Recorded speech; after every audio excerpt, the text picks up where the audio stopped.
പാഠം 967. സമയമെന്നാൽ എന്താണ്?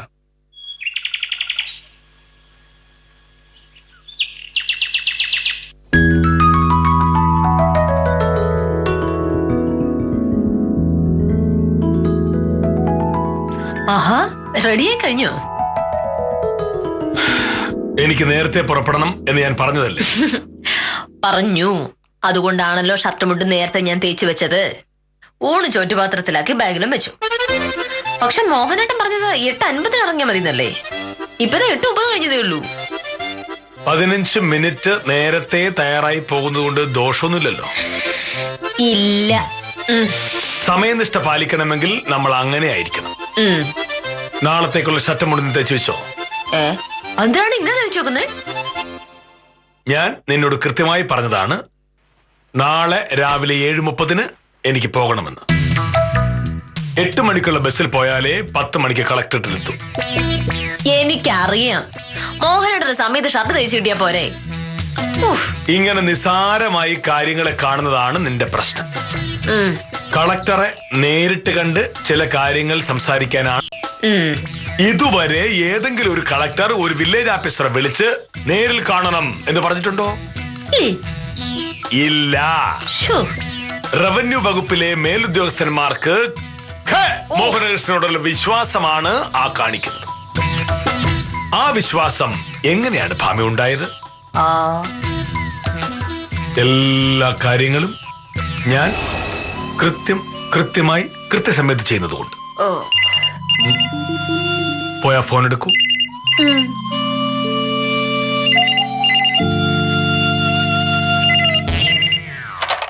ഹലോ. ആലിസേ, ഇതെന്താ രാവിലെ? അത് നീ ഇന്നലെ പറഞ്ഞല്ലേ? ഓ അതെയോ? എത്ര മണിക്ക്? ആഹാ, 5:30 പറയുമ്പോ കുഴപ്പമില്ല. ഞാൻ മോഹനോടൊന്ന് ചോദിക്കട്ടെ. വരാന്ന്. നീ ധൈര്യമായിട്ടിരിക്ക്. നീ ഒരു ഫംഗ്ഷൻ വിളിച്ചാ ഞാൻ വരാതിരിക്കൂ? ഓ ശരി. മോനിട്ടാ, എന്നോട് ജോലി ചെയ്യുന്ന ആലീസായിരുന്നു വിളിച്ചത്. ആലീസിന്റെ മോളുടെ പിറന്നാളായിരുന്നു. വൈകിട്ട് 5:30 അവളുടെ വീട്ടിൽ വെച്ചാണ് പരിപാടി. ആഘോഷമൊന്നും വേണ്ടെന്ന് വെച്ചിട്ടിരിക്കായിരുന്നേ. പിന്നെ ഇന്ന് രാവിലെ ആയപ്പോ തോന്നി വളരെ വേണ്ടപ്പെട്ട ആളുകളെ മാത്രം വിളിച്ച ഒരു ഫംഗ്ഷൻ നടത്താന്ന്. ശരി. മോഹനേട്ടനെ കൊണ്ട് ചെല്ലണമെന്നാണ് ആലീസ് എന്നോട് പറഞ്ഞത്. മോഹനേട്ടൻ കൂടെ വരില്ലേ? ഇല്ല. അയ്യോ മോഹനേട്ടാ, പ്ലീസ്. മോഹനേട്ടൻ എന്റെ കൂടെ ഉണ്ടെങ്കിൽ അതെനിക്കൊരു അഭിമാനമല്ലേ? അങ്ങനെ നിന്റെ അഭിമാനം നോക്കി എവിടെയെങ്കിലും വരാനാണോ ഭാമേ സർക്കാർ എനിക്ക് മാസാമാസം ശമ്പളം എണ്ണി തരുന്നത്? എനിക്ക് സമയമില്ല. അയ്യോ, ഇന്ന് 5 മണിക്കല്ലേ മോഹനേട്ടൻ ഓഫീസിൽ ഇറങ്ങുന്നേ? ഇന്ന് 4:30 ഇറങ്ങിയിട്ടുണ്ടെങ്കിൽ 4:45 ആകുമ്പോഴേക്കും ഇവിടെ എത്തും. ഒരു ചായയും കുടിച്ച് ഇവിടെ ഇറങ്ങിയിട്ടുണ്ടെങ്കിൽ 5:30 ആകുമ്പോഴേക്കും ആലീസിന്റെ വീട്ടിൽ നമുക്ക് എത്താം. പ്ലീസ്. ഞാൻ ഒരു കാര്യം പറ്റില്ല എന്ന് പറഞ്ഞാൽ പറ്റില്ല എന്ന് തന്നെയാണ് അർത്ഥം. എനിക്ക് ഇന്ന് ഒരുപാട് തിരക്കുകളുള്ള ദിവസമാണ്. എന്റെ മോനോട്ട് അങ്ങനെ പറയല്ലേ പ്ലീസ്. ഉത്തമൻ എന്താ ഈ നേരത്ത്?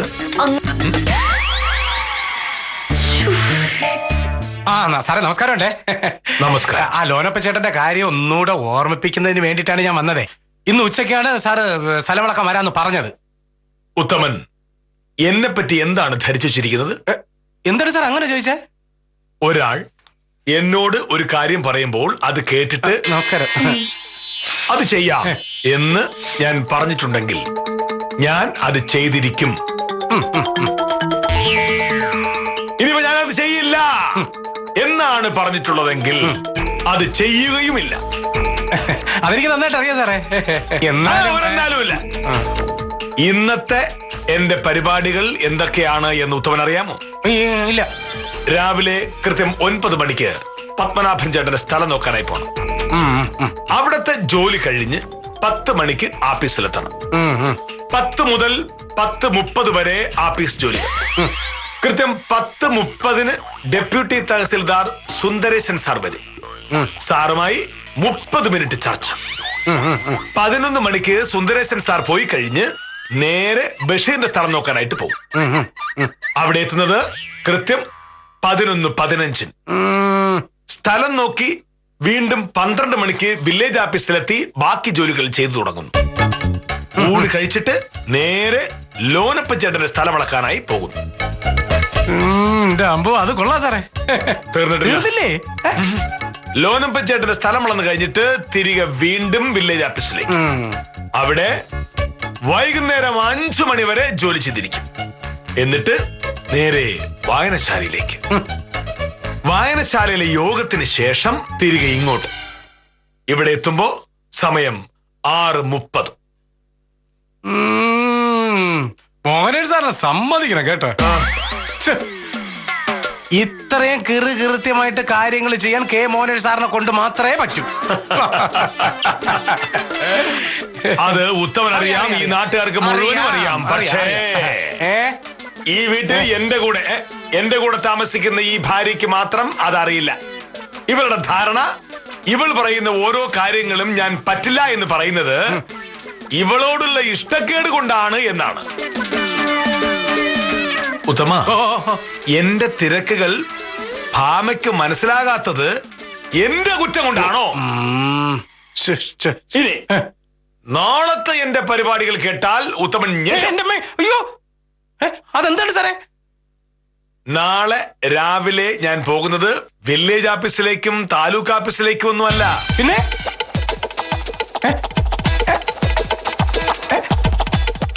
കളക്ടറേറ്റിലേക്ക്.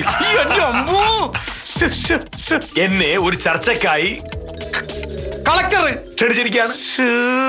ഒരു കളക്ടർ വില്ലേജ് ഓഫീസറെ ചർച്ചയ്ക്ക് വിളിക്കുന്നത് ഒരു ചെറിയ കാര്യമാണോ? അല്ല. ഉത്തമ, ഭാമേ, നിങ്ങളൊക്കെ വിചാരിക്കുന്നതിനേക്കാൾ ഒരുപാട് വലിയ ആളാണ് ഞാൻ. ഒരുപാട് വലിയ ആളാ. അയ്യോ എന്റെ അമ്മേ, ഇതെന്തോ പ്രശ്നമുണ്ടല്ലോ വക്കീൽ. എന്താണ്? എന്റെ കൂടെ ജോലി ചെയ്യുന്ന ആലീസിന്റെ മോളുടെ പിറന്നാളാണ്. വൈകിട്ട് 5:30 ഫംഗ്ഷൻ. മോഹനേട്ടൻ കൂടെ വരുമ്പോ എന്ന് ചോദിച്ച എന്റെ ബഹളമാണ് ഇപ്പൊ ഒരു നാടകമായിട്ട് നമ്മൾ കണ്ടത്. കൊള്ളാം. ഒരു അരമണിക്കൂർ നേരത്തെ ഓഫീസിൽ ഇറങ്ങിയാൽ മതി. പക്ഷെ അത് ചെയ്യൂല. കാരണം എന്താ? ഭാര്യയുടെ സന്തോഷത്തിനെക്കാട്ടിലും വലുതാണല്ലോ ഓഫീസ് കാര്യം.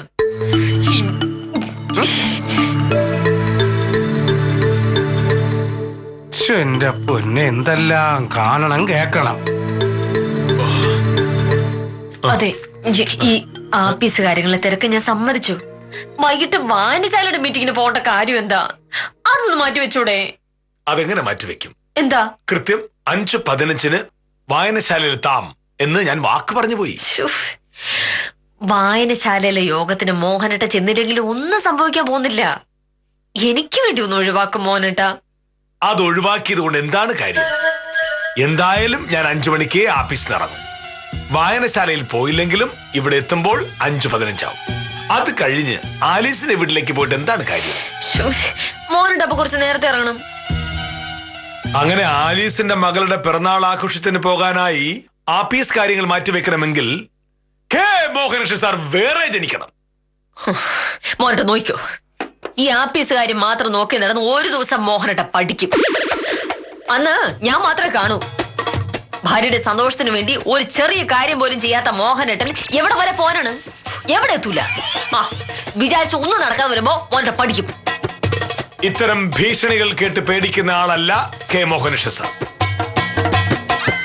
ഇറങ്ങുന്നു, ഇറങ്ങിക്കഴിഞ്ഞു.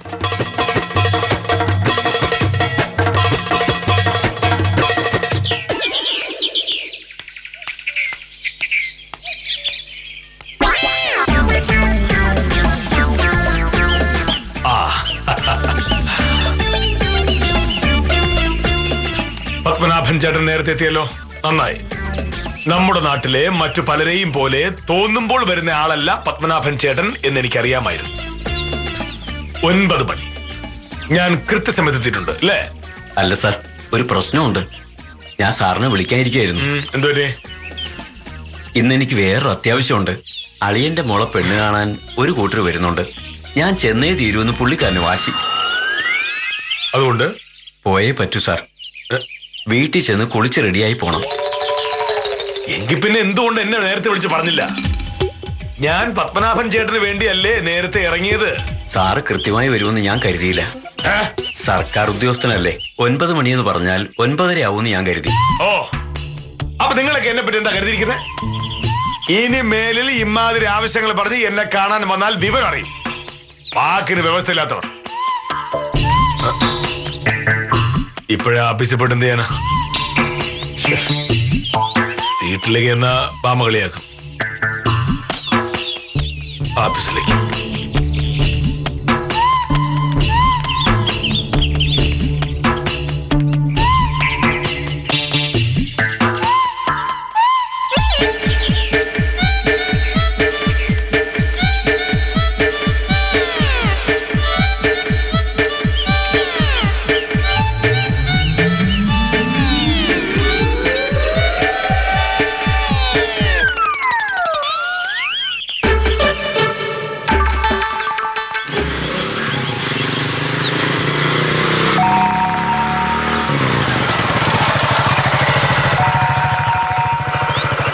ഹലോ, അതെ ശിശുപാലനാണ്. ആ പത്രോസേ, ഞാൻ ആഫീസിലേക്ക് പോകുന്നതേ ഉള്ളൂ. നീ ഒരു കാര്യം ചെയ്യ്, ഒരു 11:30 മണിയാകുമ്പോൾ വിളിക്കേ, അപ്പോൾ പറയാം കാര്യങ്ങൾ. ശരി ശരി ശരി. ശിശുപാലൻ ചേട്ടാ എന്താ താമസിച്ചത്? താമസിച്ചു? എവിടെ? മണി 9:45 ആയതല്ലേ ഉള്ളൂ. പക്ഷെ മോഹനേഷ് സാർ നേരത്തെ വന്നല്ലോ. എവിടെ? സാർ ആഫീസിന്റെ വരാന്തയിൽ ഇരിപ്പുണ്ട്. ഞാനിപ്പോ കണ്ടല്ലേ ഉള്ളൂ. സാറെന്തിനാ ഇത്ര രാവിലെ ആഫീസിന്റെ തന്നെ വന്നിരിക്കുന്നത്? താലൂക്ക് ആഫീസിൽ പോകേണ്ട കാര്യം വല്ലതും ഉണ്ടോ എന്തോ?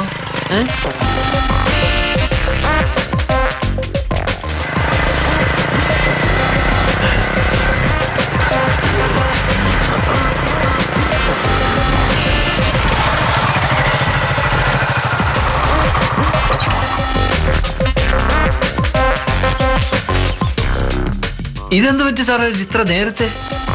കുറച്ച് നേരത്തെ ആഫീസിൽ വരുന്നോണ്ട് കുഴപ്പമൊന്നുമില്ലല്ലോ. അല്ല, എന്നെ ഒന്ന് വിളിച്ചു പറഞ്ഞിരുന്ന ഞാൻ കൂടെ നേരത്തെ വരുമായിരുന്നല്ലോ സാർ. എങ്കിൽ പിന്നെ പുറത്ത് നിൽക്കേണ്ട കാര്യമില്ലായിരുന്നു. കൂടുതൽ സംസാരിച്ച സമയങ്ങളാതെ വേഗം വാതിൽ തുറക്കാൻ നോക്ക്. ഓ,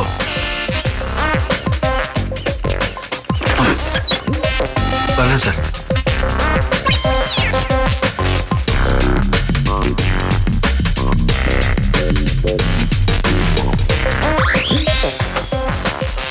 സമയത്തിന്റെ വിലയറിയാത്ത മനുഷ്യർ. ഇവരൊക്കെ കൂടി നാട് നശിപ്പിക്കും.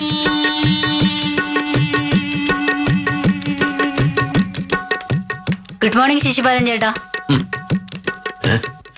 എന്റെ പൊന്നു പ്രൊഫസറെ, ഗുഡ് മോർണിംഗ് പറയുന്നത് മോഹനേഷൻ സാറ് കേട്ടാലേ ഇനി അതിനായിരിക്കും വഴക്ക്. നമസ്കാരം പോരെ? ശിശുപാലൻ ചേട്ടാ, ഇന്നെന്താ മോനേഷ് സാറ് നേരത്തെ വന്നോ? ഞാൻ വരുമ്പോഴേ സാറ് പുറത്തേക്കുക. എന്താ നേരത്തെ വന്നതെന്ന് ഞാനൊന്ന് ചോദിച്ചു പോയി. എന്നെ 2 വരട്ടാ. പിന്നെ ഞാനൊന്നും ചോദിക്കാൻ പോയില്ലേ? മിക്കവാറും വക്കീലിന്റെ കൂടെ വഴക്കുണ്ടാക്കിയിട്ട് നേരത്തെ ഇറങ്ങിയതാവും. അല്ലാതെ എന്താ?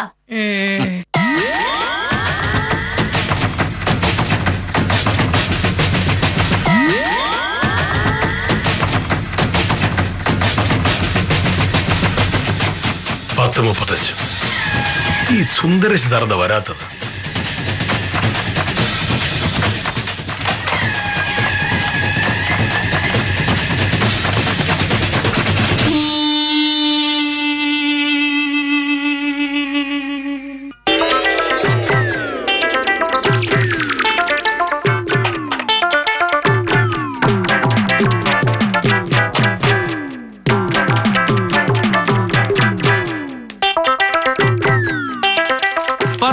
സുന്ദരേശ സാർ വരുമെന്ന് പറഞ്ഞത്? മണി 10:40 ആയല്ലോ കാഞ്ചന സാറേ. ശിശുപാലൻ ചേട്ടന് തലയ്ക്ക് വല്ല കുഴപ്പമുണ്ടോ? 10:30 വരുമെന്ന് ഒരു ഡെപ്യൂട്ടി തഹസിൽദാർ പറഞ്ഞാൽ കൃത്യം ആ നേരത്ത് തന്നെ എത്തുമെന്ന് ആരാ പറഞ്ഞത്? അത് വാസ്തവ. മോഹനേഷ സാറിനെ പോലെ വാശി നോക്കി ജീവിക്കാൻ വേറെ ആർക്കെങ്കിലും പറ്റൂ? സുന്ദരേശ സാറ് വരുമ്പോ വരും, അത്ര തന്നെ.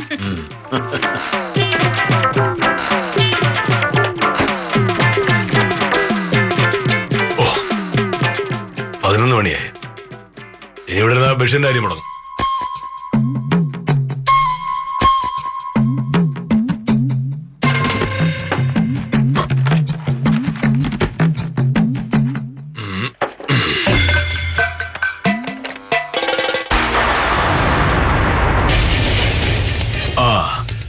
ഞാൻ ഇറങ്ങുന്നു.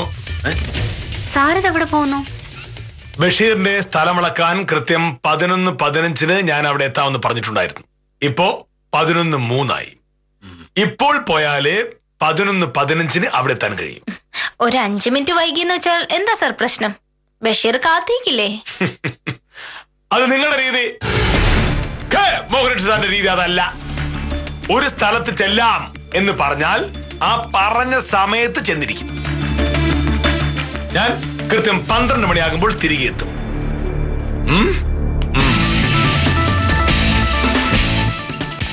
എന്താ സംഭവം എന്നറിയില്ല. ഇപ്പൊ ദിവാകരനെ എന്നെ വിളിച്ചു പറഞ്ഞത്. ചേടാ, ഇന്നലെ വൈകിട്ടും കൂടി ഞാൻ കണ്ടതാ.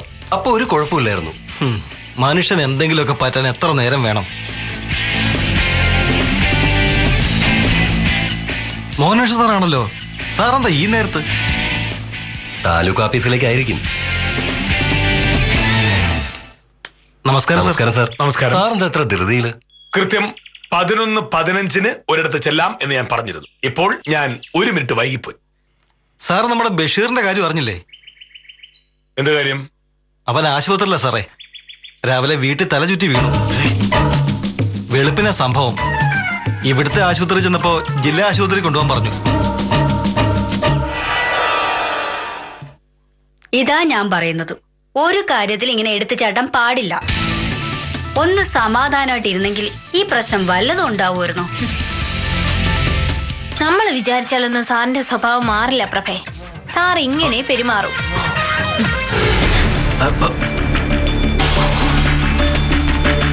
എന്താ സാർ, ബഷീറിന്റെ സ്ഥലത്ത് പോയില്ലേ? ബഷീർ തലയിറങ്ങി വീണ ആശുപത്രിയില്ല. അയ്യോ, അയ്യോ, ഇന്നത്തെ ദിവസം കണി കണ്ടത് ആരെയാണെങ്കിലും കൊള്ളാം. ഒരു കാര്യവും കൃത്യമായി നടക്കുന്നില്ല. ആളുകൾക്കൊന്നും ഒരു ഉത്തരവാദിത്വ ബോധവുമില്ല. ഒരാൾ ആശുപത്രിയിലാകുന്നത് ഒരു കുറ്റമല്ലല്ലോ സാർ. സാർ, പിന്നെ സുന്ദരേശൻ സാർ വന്നിരുന്നു.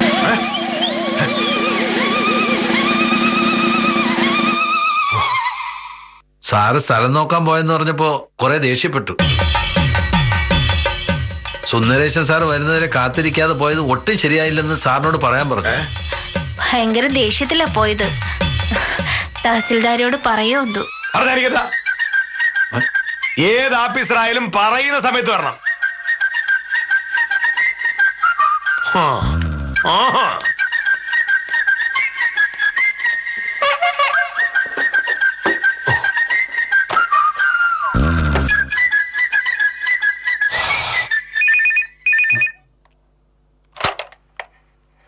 ഹലോ. എന്താ തോമാ? 1 മണിക്കല്ലേ ഞാൻ വരാന്ന് പറഞ്ഞത്? ഇപ്പൊ 12 മണിയല്ലേ ആയുള്ളൂ. വരണ്ടേ? കാരണം എന്താ? ഇങ്ങനെ നിങ്ങൾക്കൊക്കെ തോന്നുമ്പോ വരാനും വരാതിരിക്കാനും അല്ല ഞാനിവിടെ ഇരിക്കുന്നത്. മേലിൽ ഇക്കാര്യം പറഞ്ഞാൽ വിളിക്കരുത്, മനസ്സിലായല്ലോ?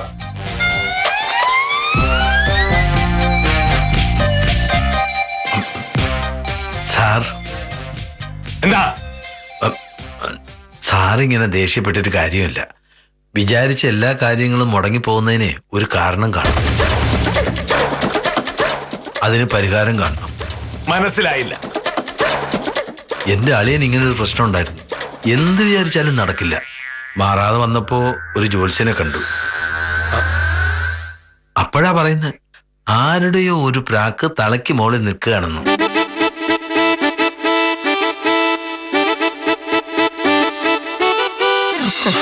മോനട്ട് നോക്കോ, ഈ ആപ്പീസ് കാര്യം മാത്രം നോക്കി നടന്ന് ഒരു ദിവസം മോഹനട്ട പഠിക്കും.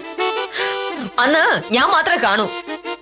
ഭാര്യയുടെ സന്തോഷത്തിന് വേണ്ടി ഒരു ചെറിയ കാര്യം പോലും ചെയ്യാത്ത മോഹനട്ടൻ എവിടെ വരെ പോകാനാണ്? എവിടെ എത്തൂല. വിചാരിച്ച ഒന്നും നടക്കാതെ വരുമ്പോ മോനട്ട പഠിക്കും.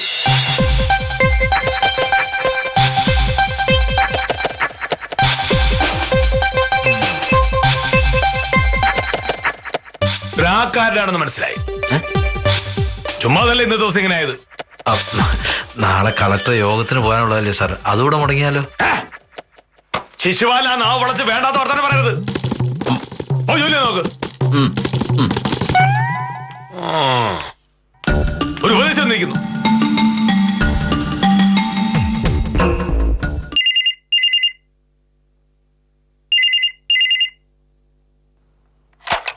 ഹലോ. വിദ്യ, ഞാൻ നിന്നെ അങ്ങോട്ട് വിളിക്കാതിരിക്കുകയാണ്. ആലീസിന്റെ വീട്ടിലേക്ക് ഞാൻ ഉണ്ടാവില്ല. വേറൊന്നുമില്ല, മോനുടെ കൂടെ വരില്ല എന്ന് പറഞ്ഞു. ഒറ്റയ്ക്ക് വരാൻ എനിക്കിഷ്ടല്ല. കാണുന്നവരൊക്കെ മോനിട്ടൻ ഇവിടെ മോനിട്ടോടെ ചോദിക്കുമ്പോ ഞാൻ പിന്നെന്താ പറയാ? ഇല്ല, നീ വെറുതെ നിർബന്ധിക്കണ്ട, ഞാൻ വരുന്നില്ല. ഓ ശരി.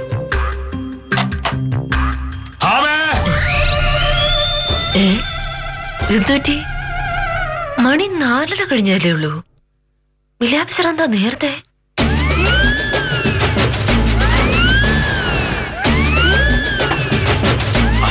നീ ഇതൊരു തയ്യാറായില്ലേ? എന്തിന്? നീ അല്ലേ പറഞ്ഞത് നേരത്തെ ഓഫീസിൽ നിന്ന് ഇറങ്ങണം, 4:45 ഇവിടെ എത്തണം, എന്നിട്ട് ചായ കുടിച്ചിട്ട് ആലീസിന്റെ വീട്ടിൽ പോകണമെന്ന്. എന്താ അന്ന് വിട്ടു നോക്കുന്നത്? ആലീസിന്റെ വീട്ടിൽ പോണ്ടേ? കാര്യമായിട്ടാണോ പറയണേ? കാര്യമായിട്ടായതുകൊണ്ടാണല്ലോ ഞാനത് നേരത്തെ വന്നത്. കൃത്യം 4:15 ഞാൻ ഓഫീസിൽ നിന്ന് പുറപ്പെട്ടു. അപ്പൊ വായനശാല യോഗം? വായനശാല യോഗത്തിന് പോയില്ല. പോയാ അതും നടക്കാനുള്ള സാധ്യത കാണുന്നില്ല. എന്താണെന്നൊക്കെ ചോദിച്ചാ, മനുഷ്യന് മനസ്സിലാക്കാൻ പറ്റാത്ത പല കാര്യങ്ങളുണ്ടല്ലോ നമ്മുടെ ഈ പ്രപഞ്ചത്തിൽ. ആ കണക്ക് വെച്ച് നോക്കുമ്പോ ഇന്നത്തെ ദിവസം വായനശാലയിലെ യോഗവും നടക്കില്ല. പിന്നെ ഞാൻ ആ യോഗത്തിന് പോയാൽ നാളെ കളക്ടറെ കാണാനുള്ള പരിപാടിയും പൊളിയാനാണ് സാധ്യത. അതുകൊണ്ട് ആലീസിന്റെ വീട്ടിൽ പോകാൻ തീരുമാനിച്ചു. എനിക്കൊന്നും മനസ്സിലായില്ല. ഇത് അങ്ങനെ പെട്ടെന്ന് മനസ്സിലാക്കാൻ പറ്റുന്നൊരു കാര്യമല്ല. ഈ അനുഭവങ്ങളാണല്ലോ നമ്മളെ ഓരോ കാര്യങ്ങൾ പഠിപ്പിക്കുന്നത്. അനുഭവത്തിൽ ബോധ്യപ്പെട്ട് കഴിഞ്ഞാൽ പിന്നെ അതനുസരിച്ച് ഓരോ കാര്യങ്ങളും ചെയ്തോളണം. ഇപ്പഴേ എനിക്കൊന്നും മനസ്സിലായില്ല. ഇതിൽ കൂടുതൽ എന്തെങ്കിലും വരണമെങ്കിൽ ഇനി ആലീസിന്റെ വീട്ടിൽ പോയിട്ട് വന്നിട്ട് പറയാം. എന്നാൽ എനിക്കത് വിശ്വസിക്കാൻ പറ്റുന്നില്ല മോനട്ടാ. എനിക്കും. അല്ല, ഇങ്ങനെയൊക്കെ സംഭവിച്ചത് എനിക്ക് വിശ്വസിക്കാൻ പറ്റുന്നില്ല. എന്തായാലും നിനക്ക് സന്തോഷമായല്ലോ. അതിലെന്താ എത്ര സംശയം? ഇനി അല്പം പോലും ദേഷ്യം ബാക്കിയില്ലല്ലോ? ഇല്ല. നന്നായി. കണക്ക് കൂട്ടി ജീവിക്കുന്നത് തെറ്റാണെന്ന് പറയാനാവില്ല. പക്ഷേ കൂട്ടുന്ന എല്ലാ കണക്കും ശരിയാവണമെന്നില്ല എന്നോർക്കുന്നത് നല്ലതാണ്. ഭാര്യയുടെ ശാപം പേടിച്ചിട്ടാണെങ്കിലും വില്ലേജ് ഓഫീസർക്ക് നല്ല ബുദ്ധി തോന്നിയതിൽ സന്തോഷിച്ച് ഇന്നത്തേക്ക് വിടാം. കാര്യം നിസ്സാരം തുടരുന്നു.